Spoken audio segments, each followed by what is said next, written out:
Hello, everybody. Welcome to another Sunday Funday, and I know we're doing an older movie, a movie that came out last week, which of course is Fighting with My Family.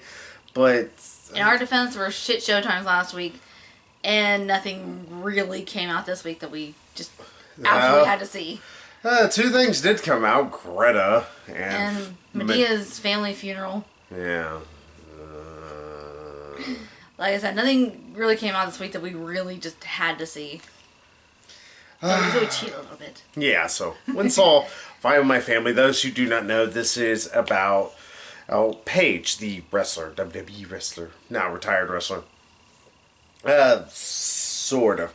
It's supposed to be loosely based off of the documentary called Fighting with My Family. That documented Paige's time in the WWE and developmental, all that fun stuff.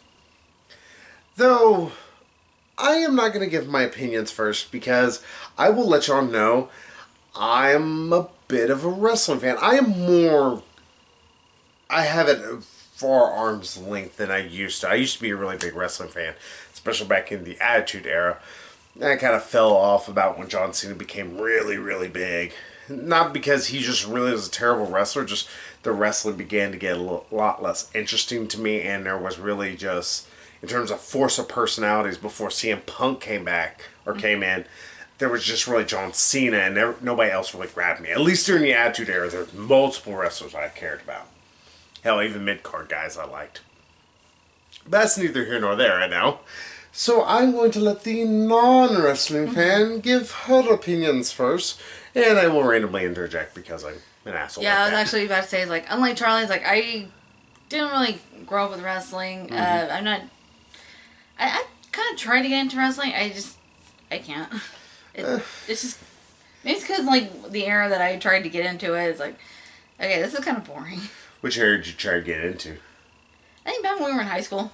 That was not a good era to try and get into wrestling. Just to let you know, when we graduated high school was in 2005. Yeah. And he graduated a year early. Yeah, I wanted to get the hell out of there. Like Mom says, I made sure I'm getting out. Yeah, about 2005 was about when wrestling was getting to turn really bad. There's still good matches. Don't get me wrong. Those who it sounds like I'm really shitting on it. There are some still fantastic wrestling matches that happened after the Attitude Era. Hell, during the Attitude Era, there were some really, really bad matches and really, really stupid ideas. Do I need to remind you that Mark Henry had a love affair with an older lady who ended up having a baby that was a hand? Yeah, Attitude Era was fucking bizarre. Alrighty. But like I said, for me, it was a lot more about the personalities. But by then, there was a lot less good personalities. And in hell, I want to say Eddie Guerrero was passed away or had passed away at that time. Sad. And also, I know Stone Cold was no longer wrestling. Sorry, he was a man. I can't help it. I don't care if he's a wife-beating son of a bitch. Wow. Allegedly. I would say, where am I supposed to go with that? What did you think of Fighting with My Family, though? Well, at least the film, not the documentary. Yeah, because I haven't seen the documentary. Yeah, as a non-wrestling fan, I enjoyed it. It was funny, and the chick who did Paige, I thought was good. It was really good.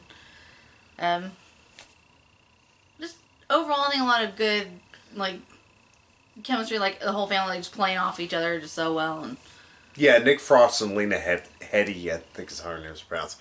Yeah, sure enough, I didn't know she was in it. I was like, that lady looks familiar. Don't make it wrong. Oh yeah, yeah, I saw her name in the credits. Like, oh, there she is. They really do work off each other really well. The young lady who plays Paige, I think she does a good job with what she's given. I'm going to go a little bit more into my feelings on it here in just a moment. And it's just me or did the one son that was in the movie the most? Zach. Yeah. Is it just me or does he look like Simon Pegg? I think it's just you. It's not Simon Pegg. I'm not saying it's Simon Pegg. I'm saying, like, okay, do we know, like, if it's his son or nephew or something? I have male blood relatives, like...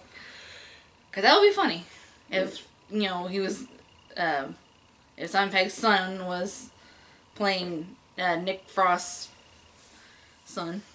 Or, Ironically enough. No, I'm trying to remember. You could vamp while I'm doing this. It's Jack Lowden is his name. He was in Dunkirk. That's where I really know him from. Yeah, probably. Yeah, it's pretty much it. It's a bunch of English shit. Sorry. I'm trying to talk bad about you Englanders. He was in Pan. English people. Mm-hmm. Englishmen. Yeah, I'm about to say, we really know him from Dunkirk more than anything. What, like 5 minutes of movie I saw? Watched all Dunkirk. No, I dozed off once or twice in it, remember? Well, to be fair, you didn't miss anything. The movie repeated itself like 5 times.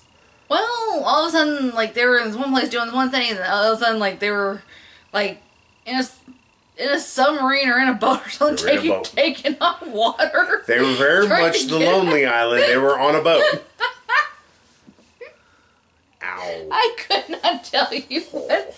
Right in the shoulder. I really couldn't tell you what happened. I mean, the fact that it was out of order and... To be fair, most people can't tell you what the hell happened in Dunkirk because it was kind of a piece of shit. Sorry, Dunkirk sucked ass. It was very boring. Arguably one of Christopher Nolan's worst movies. Arguably, I have not seen Interstellar. Dark Knight Rises sucks ass, you all know it. And Prestige is the biggest piece of shit and most boring fucking movie that David Bowie's ever been in. No, I'm honest. Like, I'm sorry to shit on David Bowie. I'm sorry, we're getting on a tangent here. David Bowie has such a bizarre career in the fact that he chooses either the most asinine, insane acid trip projects, Labyrinth, Absolute Beginners. The Man Who Fell to Earth. Yeah. Which I recently was able to see on Voodoo. Wow. Which I will say, it's like, at least those movies are interesting. None of them are particularly good. I don't know about The Man Who Fell to Earth. I've never seen it, but from what Megan says, it's not really all that good. But Labyrinth sucks ass. Absolute Beginners sucks a major amount of ass. I mean, it's fucking I don't care what you say. I don't know what you're talking about. Just, which type But at least they are not The Prestige, which is just god-awful, boring pretension. That's and Christopher Nolan going, hi, I am smart. I'll say that has nothing to do with David Bowie. He's hardly in it. Yeah, I'm about to say he plays Nikola Tesla. Yeah. Though, interestingly enough, also played another historical figure in... Was it Basquiat? Ooh. It was a movie about this artist. He played... Andy Warhol? Yeah. How the hell do you remember that? Because I do remember that people made a big deal. It's like, he's played Andy Warhol. Whoopie shit. I think he was in the movie for a minute and a half. It's like David Bowie just wandered on set during one of his mini shroom fests and just decided, I'm going to act now. I don't know why I'm making him sound like Rami Malek, you know. Anyway. Larry just kind of got me on a little tangent in my mind. It's like, no, just can disregard that thought. And not until I lost my train of thought entirely. So, Yeah, about Zach. The Zack attack. No, I was just saying, like, he looks like Simon Pegg. It'd be funny if it turned out to be Simon Pegg's son or something. But, yeah, getting back to the movie, yeah, I liked it. It was a good, not really Cinderella story. What is it? What's that type of story called? Underdog story? Yeah, good underdog story, even though what Charlie tells me, that's not who Paige was. That's not who she portrayed herself to be, and that's also kind of not who she was behind the scenes. Or at least behind the scenes in the WWE days.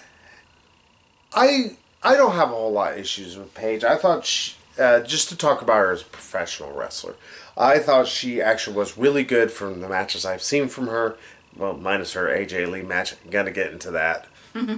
Which is in the film. Yeah, this film is supposed to chronicle her early days with WAW, which of course her family ran, all the way up to her first match in WWE, or her first televised, not really televised match, because even then that's not true. Her first main roster match. Those who do know about the WWE know that there is developmental, which used to be FCW, Florida Championship Wrestling, which is the reason why, they made a joke one time in WWE. Like, one of the last things I actually remember, it's the thing that broke me, was when DX beat the Spirit Squad. They threw them all in a box, locked it, and slapped FCW on it. Pretty much saying they all need to go back to developmental. It's like, it's a hardcore wrestling fans, but other people's like, y'all are kind of assholes, because those are young upcomers who are trying to get their foot in the door, and you're all saying, screw you, we're old guys, and we want to be better. Sorry, I like Shawn and Triple H, but, kind of assholes at times. Oh, but it's supposed to chronicle all of Paige's upcoming and some of the struggles she dealt with trying to decide if this is really what she wants to do. And of course, we all know that Paige had a unbelievably short career with WWE, which is kind of weird. They decided to end up doing a story on her. I mean, it is an inspirational story because it is a girl who had to earn everything. She was not given any of this. Yeah, she had to really fight tooth and nail from the seams of it to, like, every single inch of the way. I mean, even making friends with some of the other girls just wasn't easy for her. Yeah, and the problem is it doesn't mesh really well with reality. I mean, the movie does do a decent job of selling you a very good underdog story. Mm-hmm. It does have its problem that it kind of sells itself as a comedy, and more it's a dramedy. It's much more drama than it is a comedy, which is fine. That's perfectly fine. There are plenty of movies like that I actually really do very much love.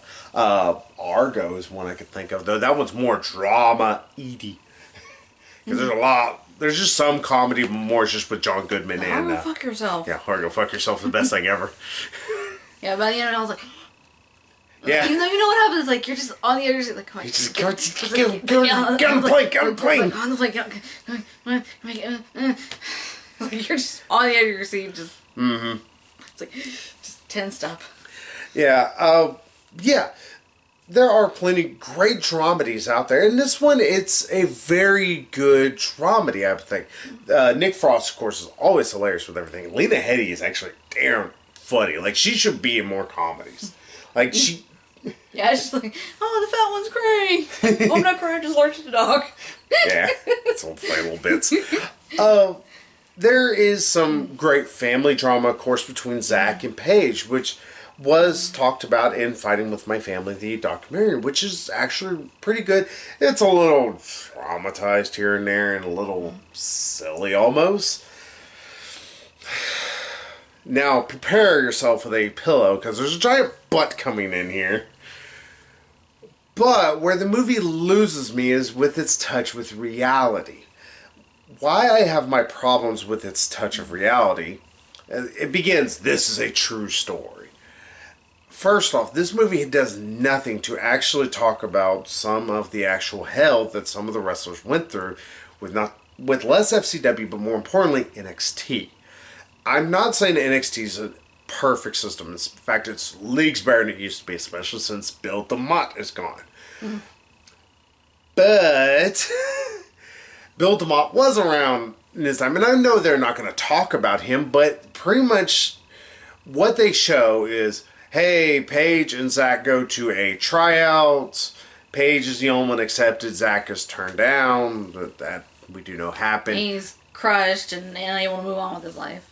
Yeah, Paige gets drafted into NXT, and then, like, a month or two later is in WWE.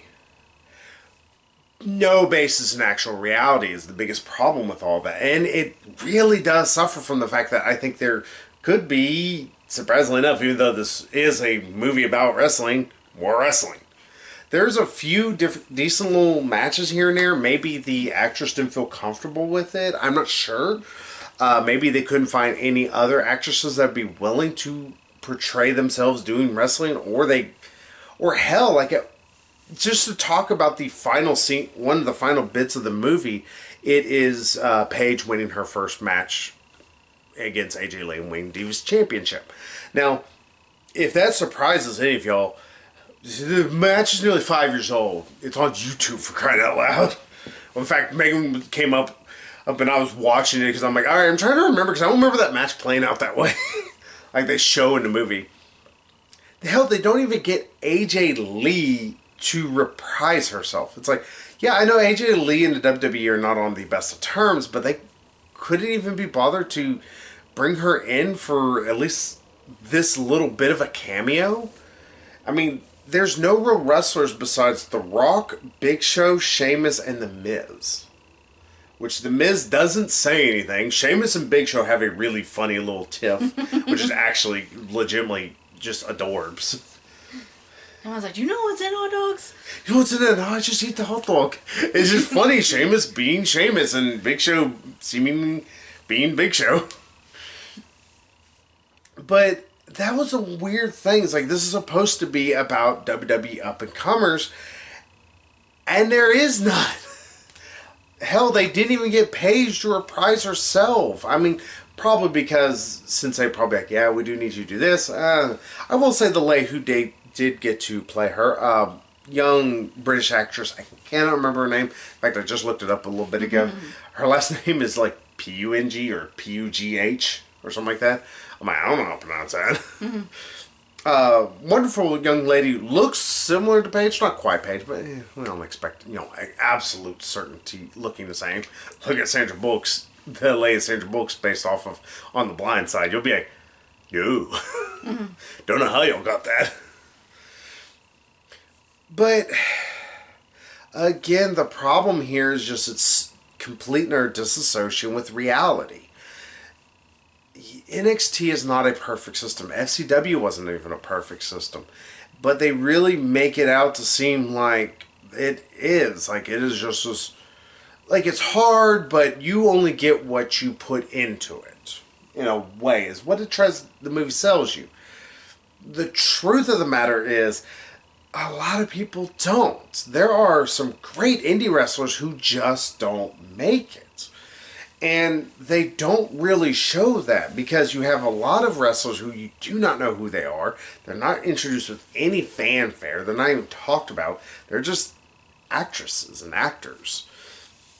Like some of the extras that were at NXT with her. Yeah, like those ladies she befriended, are they famous or? One of the people that should have been, mind you, I don't much care for her as a wrestler just because she kind of resembles half a scarecrow in terms of how stiff she is, and that's Alicia Fox. She feuded with her for a while and was kind of partners with her as well during NXT. Alicia Fox is a famous wrestler, right? Even though she's not really good. Sorry, Alicia Fox, if you're watching this. If you are watching, hi, thanks for the watch. But still, it's like one is like, you couldn't get Alicia Fox? I mean, yeah, she's not going to look the age she was then, but still, anything. I mean, and not only that, but Alicia Fox is not white. There's 3 ladies that are her friends, and they're all white. It's like... with varying shades of blonde hair. Yeah, and it's like, Alicia Fox is many colors, not white.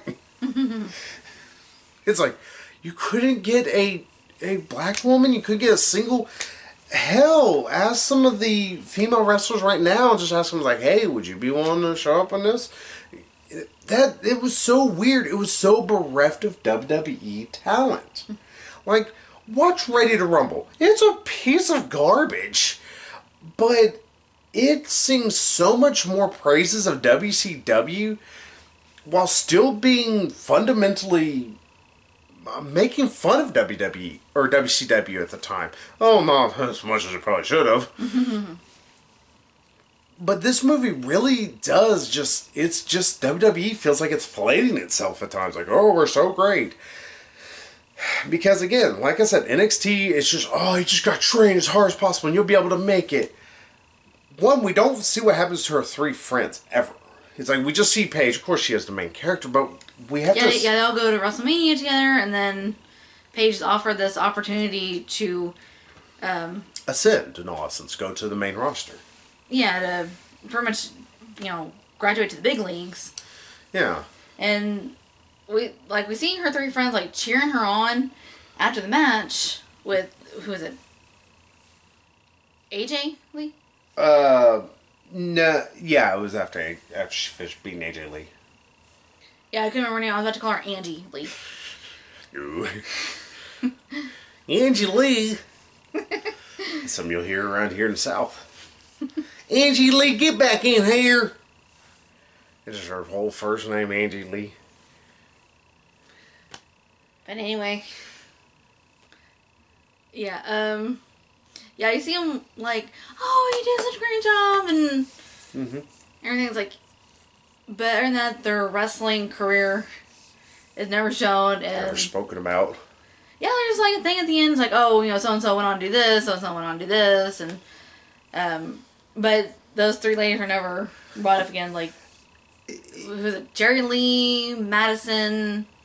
Yeah, and I don't even think any of them actually were the... Like, I was looking this up beforehand. Of course, it's Wikipedia, so people can put in whatever the hell they want. But still, it's like, there was people mentioned. I'm like, I don't remember them ever being mentioned throughout the entire thing. Maybe it's the issue of using their likeness. I don't know.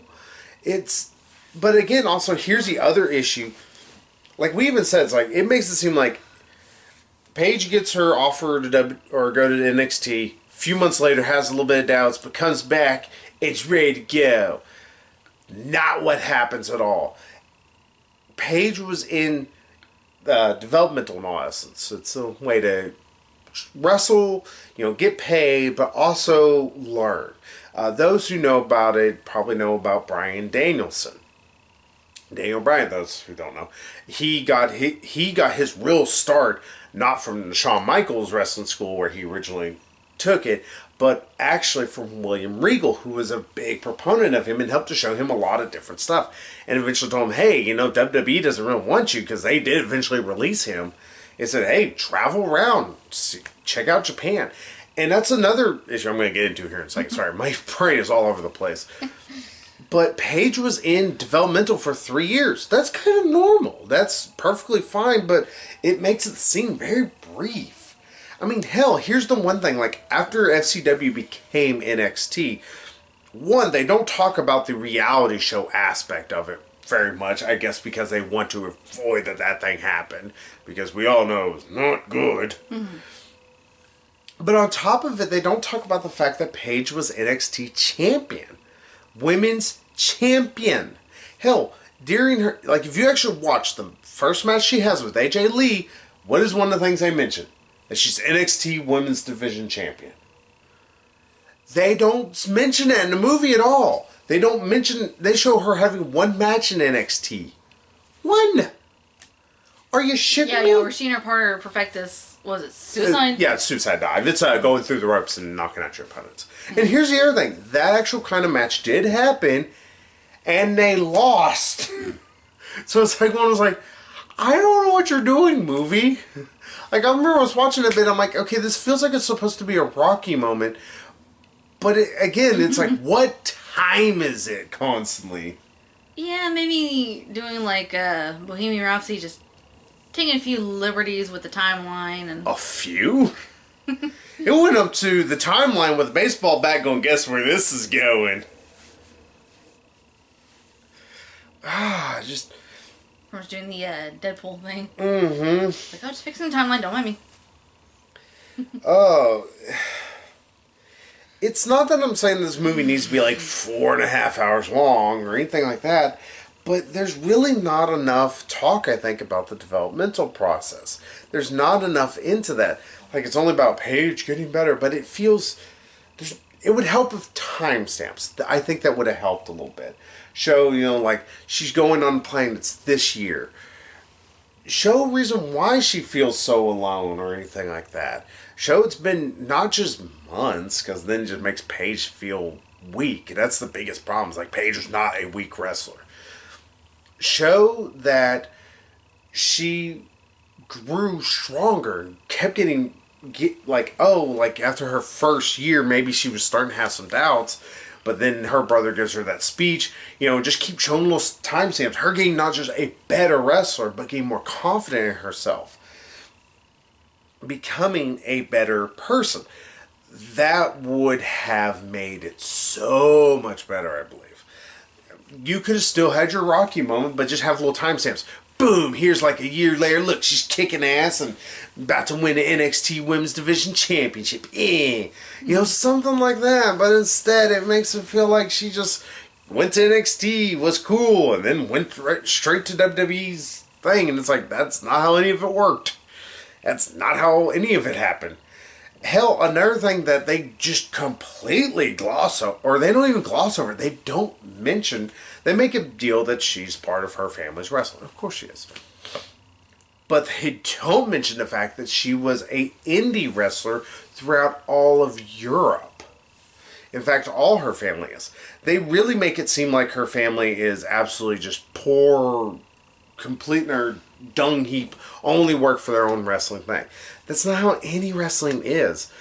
Pretty much they do own their own wrestling associational essence. If I can say the damn word. And they do, do their own tours and everything, but they also work for other, brands in all essence. She was a women's division champion in Europe before the age of 18. That would have been such a big thing to say. What it has shown is like she is, very, strong-willed. She is a good wrestler. There's so much that this decides to avoid from reality so it can tell its own tale to the point to where this feels divorced from all of reality. And again, like I said, if this really wanted to make me care as much about, the WWE process of it, which it really wants me to, I think, give me more wrestlers. Give me some of the NXT people who were around at her time. Hell, I'm pretty sure you could have called them up back, hey, you were around here whenever Paige was going. Yeah, I remember that. Hey, how about we give you like 10 grand and you come up here in a movie for a bit? You're going to wrestle around with these different people. Sure, I'll come do it. How many days do you need me? Like 2-3 weeks? Just like a week or so. You should be good, man. What the hell, WWE? My problems more have to deal with, since I am a wrestling fan, I can't divorce myself from the reality of it. And also, it's like, it's easy to look this shit up. It's like WWE didn't want to, so they gave us this really, really happy story without putting in any of the effort of thinking about it or talking about it. Talking about reality. As a really abbreviated underdog story. Yeah, she was an underdog. And it was a fantastic tale that could have been told. But it was told a lot better in the documentary, I believe. I think the documentary Fighting My Family told the story so much better. And also didn't pull its punches when it came to pointing out some of WWE's shittier aspects. Like at one point, Paige is undergoing pretty much a teeth whitening process because they say her teeth aren't white enough. And it's actually kind of painful for her. And one of her brothers, I really want to say it was Zach at the time, or it might have been Roy. He said, they own you, don't they? And it was a real heavy jab to WWE. It's like, hey, fuck you, assholes. It's like, you don't own people. It's not how it works. It's like, you don't have to tell them, oh, your teeth aren't white enough. No. Who cares if she can twist you around like a pretzel? I don't know. I might be... It's like I said, the movie is good, but you have to remove your brain from the actual realism of it all. And I think that's where my problem is. I can't. I think, people who are not fans of WWE or, not as big into wrestling... I would say we can hold to a different standard because we don't know the actual story. Yeah, and that's fine. But for this to have been a WWE movie, or a movie supposed to be about, the wonders of building up from WWE, it's way too, again, I hate to keep using words, masturbatory. I can already tell there's going to be a disparity between our ratings. Yeah, probably. Yeah, it's a little too much, WWE stroking its own cock and acting like, I am so great. Well, what about this? Don't pay attention. What about this? Well, don't pay attention. It's, like I said, it's just big problem is just, it would have helped if they would have been a little bit more honest with themselves. I think that's the big problem I have. It's like, WWE knows that they are not a perfect product. They know that they make mistakes and they cause problems, not just for themselves, but for young upcoming wrestlers. And sometimes it's inadvertent, sometimes it's purposeful, because some of their trainers are not as good as they should be. Like that guy you were telling me about earlier, Bill DeMont. Yeah, I've already kind of mentioned Bill DeMott. What a piece of shit that guy was. Yeah. Hell, and I don't know. I'm just really torn. It's like, the movie's good, just it's got nothing to do with reality is a problem. I think it should say this is a fake true story. It really should be the headline for this movie. Or maybe based on a true story. Lightly based by a true... Inspired by a true story. Yeah, inspired by a true story, sort of. So, what would you give this, though, as a final score? Since I've kind of, rambled on about wrestling for a while. Like I said, I predict there's going to be a disparity Probably. between our ratings. I mean, some of the kids in the audience notwithstanding, yes. But it's like, I enjoy the movie. I'm going to have to give it a 9. If I rate the movie on just its own merits, I think it's a 7. If I rate this as a WWE movie, it's a 3.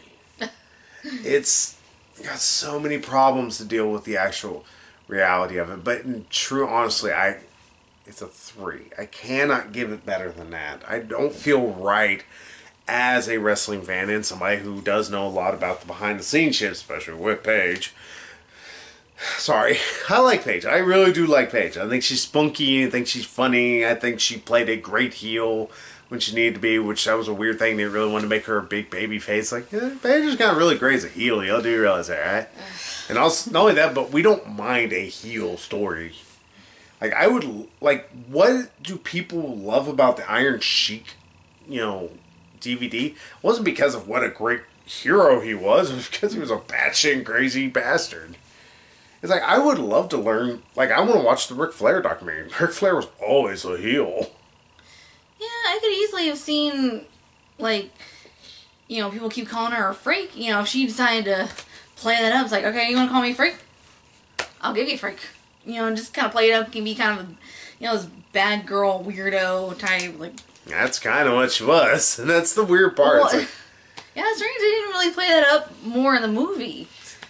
Because, that's where I thought they were going with that. I mean, just from a movie perspective, not even knowing anything about wrestling. Mm-hmm. But that's where I thought they were going from a movie perspective. But it's just, underdogs, oh, this is for all the people who feel like outsiders, who feel like freaks, and it's like... Yeah, they give her this big, long spiel after she wins the Divas Championship, and none of that fucking happened. None of that happened. I mean, it's sweet and inspiring and all that, but it's... It's hollow. It's hollow as hell. It is PVC pipe levels of hollowness. Shout out to all the plumbers that got that joke. Like I said, I want to like this movie. Like I said, the acting's actually really good in this. Mm-hmm. The drama, when it does give you some drama and stuff, it does actually ring pretty good. But just like I said, it's so divorced from reality, and I can't even I can't recommend this to wrestling fans, and that's a problem. It's wrestling fans, we don't have very many good movies to watch. We can go watch Beyond the Mat. It's a fantastic documentary, those who want to watch it. We can watch the Fighting With My Family original documentary. It's really good. And then actual, movies based around wrestling. Ready to Rumble? And people be like, what about Fighting With My Family? Ready to Rumble? And again, also, this problem is then it's just a wrestling fan. I want more wrestling in this movie. There's more cowbell. Yeah, I need more. I gotta have more cowbell. I would have put up with this being a 2-hour-long movie if it had a little bit more for NXT stuff. Especially showing more for wrestling in it. Again, Paige is a fantastic wrestler, so it's they really should have had more of that. Would have been cool. I like that. Show some of her early shit. I don't care. Yeah, she at least acted badass. I would say the lady who played her. Yeah. It's really acted badass and really acted like she knew what she was doing. And maybe she even like trained for a while before this. Like, I think so, because if you saw her legs, she freaking like muscle, bound legs. Like, dear God, you're gonna kill somebody with them bitches. yeah, and I was like, okay, at least as far as the chick who was portraying her, like she's kind of petite, kind of short and kind of skinny. Sorry, I kicked the camera. And like, but she's got these thighs. It's like, okay, you got this thick thighs and like little body and short. It's like, damn, you are a little powerhouse boy. It's because my little chihuahua right here. Just have people at work. But hey, that's our feelings about my family. If you are not a wrestling fan, I think you probably will enjoy it. Yeah. If you like a good, wholesome kind of film, I wouldn't say family film. Like, they really wanted to make this a family film. It's like, this is not really a family film. That would explain why there were so many kids. Yeah, it's like, this is not a family movie, guys. I like certain aspects of this movie. I just didn't like the fact that it had nothing to do with the real story. Again, I guess I just gotta watch the true documentary. But again, I think the documentary gave me so much more interesting of a story than this did. Which is weird. Usually it's the other way around. They actually have to try and interesting up things. Or it's like, hey, let's remove the fact that he was like a raving homeopathic? Homophobe is what I was gonna say. I was more talking about the guy from Brilliant Mind. Actually, I don't think he was homophobic. I think he was just a psycho, actually. Oh, well. Yeah, that's our feelings on it. But hey, we'll be back with a divisive movie, at least so far. People are trying to act divisive about it. But a movie that I'm very much looking forward to. And that is, of course, Captain Marvel. So hey, we'll see y'all next week. And until then, we'll both see y'all later. So, bye-bye, everybody. Bye-bye.